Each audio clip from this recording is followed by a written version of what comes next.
தந்தை மகன் தூய ஆவியாரின் பெயராலே ஆமேன்.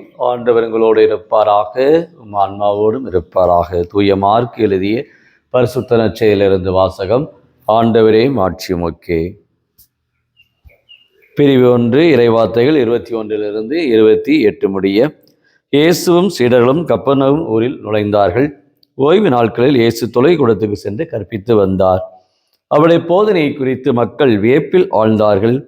ஏனெனில் அவர் மறைநூல் அறிஞரை போலன்றி அதிகாரத்தோடு அவர்களுக்கு கற்பித்து வந்தார். அப்போது அவருடைய தொழுகை கூடத்தில் தீயாவி பிடித்திருந்த ஒருவர் இருந்தார். அவரை பிடித்திருந்த ஆவி ஆசிரியத்து, இயேசுவே, உமக்கு இங்கு என்ன வேலை? எங்களை ஒழித்து விடவா வந்தீர்? நீர் யார் என எனக்கு தெரியும். நீர் கடவுளுக்கு அர்ப்பணமானவர் என்று கத்தியது. வாயை மூடு, இவரை விட்டு வெளியே போ என்று இயேசு அதனை அதட்டினார். அப்பொழுது தீ ஆவி மனிதருக்கு வலிப்பு உண்டாக்கி பெருங்கூச்சலிட்டு அவரை விட்டு வெளியேறிற்று. அவர்கள் அனைவரும் திகைப்புற்று, இது என்ன? இது அதிகாரம் கொண்ட புதிய போதனையாய் இருக்கிறதே. இவர் தீ ஆவிகளுக்கும் கட்டளையிடுகின்றார், அவையும் இவருக்கு கீழ்ப்படுகின்றனவே என்று தங்களிடையே பேசிக்கொண்டனர். அவரை பற்றிய செய்தி உடனே கலீலியாவின் சுற்றுப்புறம் எங்கும் பரவியது. இது வாழ்வு தரும் கிறிஸ்துவின் நற்செய்தி. கிறிஸ்துவே உமக்கு புகழ். இயேசுவில் பிரியமான சகோதர சகோதரி, ஜனவரி மாதத்துடைய இந்த 13ஆம் நாளாகின்ற இந்த செவ்வாய்க்கிழமை தாயாம் திருவையானது புனித ஹிலாரி என்பவரை நினைவுகின்றது. இவர் ஏறக்குறைய கிபி 315ஆம் ஆண்டு பிறந்தவராக தன் வாழ்நாளிலே ஏறக்குறைய ஒரு 53 ஆண்டுகள் இந்த உலகத்தில் அவர் வாழ்ந்திருக்கின்றார். இவர் சிறு வயதிலேயே தான் ஒரு குருவாக வேண்டும், இறை ஒன்றிப்பிலே வளர வேண்டும் என்பதற்காக தன் வாழ்நாளிலே மிகுந்த அந்த குருத்துவ படிப்பை முடித்து பணி செய்கின்றார். ஆயராக உயர்த்தப்படுகின்றார். இறை நம்பிக்கையோடு தந்த ஏறக்குறைய அந்த 4 நூற்றாண்டில் இருக்கக்கூடிய அந்த ஏரியனிசம் என்று சொல்வார் ஆரிய பதை கொள்கைக்கு இவர் தன்னுடைய வாழ்நாளிலே பல கருத்துக்களை முன்வைத்தார். இயேசு முழுமையாகவே இறைவனாக இருக்கின்றார், இயேசு முழுமையாக மனிதனாக இருக்கின்றார். அந்த இறைத்தன்மையை குறித்து பல புத்தகங்களை இந்த ஆயிரமான புனித ஹிலாரி அந்த காலகட்டங்களிலே விசுவாசத்தை கட்டி காத்திருக்கின்றார். இயேசுடைய இறைத்தன்மை மக்களுக்கு சுட்டி காட்டியிருக்கின்றார். அந்த அளவுக்கு ஹிலாருடைய வாழ்வு எளிமையான ஜப வாழ்வு. ஒவ்வொரு நாளும் கடவுளத்திலே அவர் மன்றாடி இருக்கின்றார். அதான் இன்றைய நாளுடைய சிந்தனையாக இந்த இறை வார்த்தையை முதல் வாசகத்திலே நாம் அன்னாவை பார்க்கிறோம். உன் மன்றாட்டு கேட்கப்பட்டது என்று சொல்லுகிற பொழுது, விவிலிய பின்னணியிலே பார்க்கிற பொழுது அபிரகாம் ஆண்டவரை நோக்கி மன்றாடினார். தன் ஒரே மகனை அவர் கொடுக்கிற அளவுக்கு துணிந்தார். காரணம், கடவுளுடைய வெளிப்பாட்டை பெற்றார். ஆண்டவர் அவருடைய மன்றாட்டை கேட்டார்.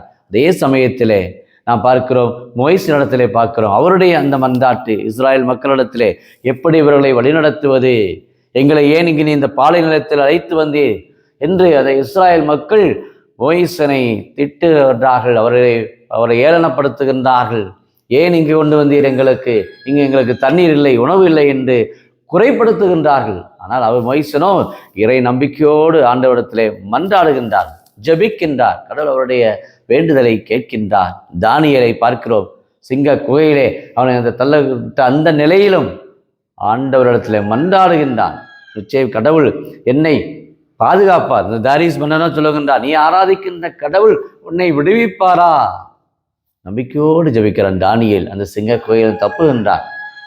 யோபு பல துன்பங்கள் தன்னுடைய வாழ்நாளிலே பார்க்கிறோம். யோபுடைய புத்தகத்தை வாசிக்கிற பொழுது தன்னுடைய பிள்ளைகள், உடைமைகள், தன்னுடைய உடல் நோய்கள் அனைத்திலுமாய் கடவுள் மீது நம்பிக்கையோடு இருக்கிறார். ஆண்டவர் அவருடைய மன்றாட்டையும் அவர் கேட்டு ஏறக்குறைய அவர் வாழ்விலே பெற்ற அந்த செல்வங்கள் அது 4 மடங்காக 5 மடங்காக அவருக்கு கொடுக்கின்றார். அந்த அளவுக்கு அவருடைய மன்றாட்டு கேட்கப்பட்டது.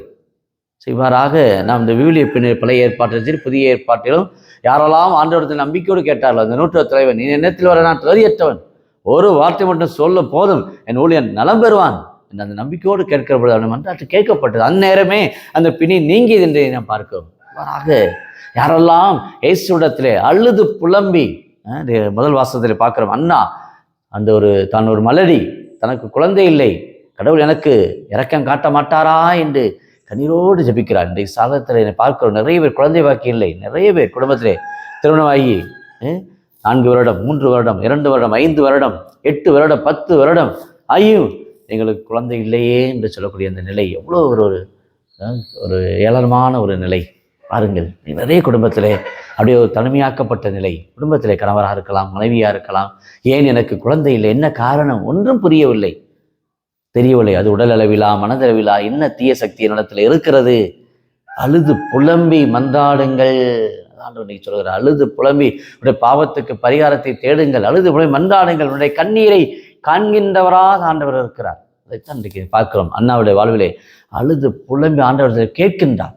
உன்னுடைய மன்றாட்டு கேட்கப்பட்டது. பாருங்கள், அப்ப கடவுளை தேடத்தான் அந்த ஆசீர்வாத குழந்தை பாக்கியத்தை பெற முடியும். அதைத்தான் இன்றைய நாளிலே நான் பார்க்கிறோம். இயேசு அதிகாரத்தோடு பதிக்கிற நற்செய்தியை பார்க்கிறோம். ஆச்சரிக்கப்படும் புதிய போதனையாக இருக்கிறது. எங்கிருந்து இவருக்கு இந்த வல்லமை, எங்கிருந்து இவருக்கு இந்த ஞானம்? இயேசு தீய ஆவிகளை விரட்டக்கூடியவராக இருக்கிறார். தீயாவி கூட ஆசிரியர், இயேசுவே உனக்கு இங்கு என்ன வேலை?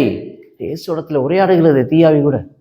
எல்லாரும் வியக்கின்றார்கள், ஆச்சரியப்படுகிறார்கள். தீயாவிக்கு தெரியுது இவர் இயேசு என்று, ஆசிரியர் இயேசுவே என்று. ஆனால் அந்த பரிசேயர்களோ சதிசேயர்களோ இயேசுவை கண்டுகொள்ளவில்லை, அவர் மெசியாவை ஏற்றுக்கொள்ளவில்லை. பார்க்கிறோம். கண்ணிருந்தும் குருடர்களாக, காதிருந்தும் செவிடர்களாக இருக்கக்கூடிய அந்த நிலை. சிந்திப்போம், ஜெபிப்போமாக. அன்பின் பரலோக பிதாவே, அப்பா இயேசுவே, அருமையான இந்த நாளுக்காக நன்றி கூறுகிறோம். இந்த செவ்வாய்க்கிழமை கோடியேற்ப தூய் அந்த நேரத்திலே நாங்கள் எழுப்புகின்ற ஜெப வேண்டுதல்கள், விண்ணப்பங்கள், தேவைகள், இந்த யூடியூப்ல வேண்டுகிற அநேக மக்களுடைய தேவைகள், கண்ணீர் அனைத்து உடைய பாதத்தில் ஒப்புக் கொடுக்கிறோம். நீரே எங்களுக்கு ஆறுதலாக, இரக்க வைக்கவராக அந்த அண்ணாவுக்கு நீரே உடைய இரக்கத்தை வெளிப்படுத்தியது போல, இதோ ஆண்டவரிடத்துல இதோ கேட்கப்பட்ட இந்த காரியங்கள் எனக்கு கிடைத்தது என்று தன் மகனுக்கு சாமுவேல் என்று பெயரிட்டது போல, இன்றைக்கு அநேக அற்புதங்களை, அதிசயங்களை எதிர்பார்த்து கொண்டு இருக்கிற அநேக உள்ளங்களிலே நம்முடைய இறை நம்பிக்கையை தாரும், இறை வேண்டுதலை தாரும், ஜெபிக்கின்ற மனநிலையை தாரும். ஒவ்வொரு நாளும் உம்மை தேட உம்மிடத்திலிருந்து அருள் உண்டு, உம்மிடத்தில் வல்லமை உண்டு என்பதை எங்களுக்கு நீர் வெளிப்படுத்துவீராக.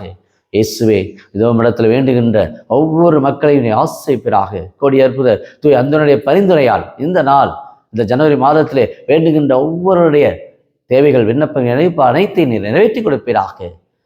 கேளுங்கள் கொடுக்கப்படும், தட்டுங்கள் திறக்கப்படும் என்ற மத்திய நற்செய்தி 7ஆம் அதிகாரம் 7ஆம் வசனத்தில் சொல்வது போல, இன்னைக்கு அநேக பேர் தேவைகளோடு ஜபிக்கிற வேளுங்களே மன அமைதியும் சமாதானமும் நம்பிக்கையும் தீய ஆவிகள், தீய கட்டுகள், தீய சாபங்கள் ஒவ்வொருடைய இல்லத்திலும் வெளியேறி செல்லதாக.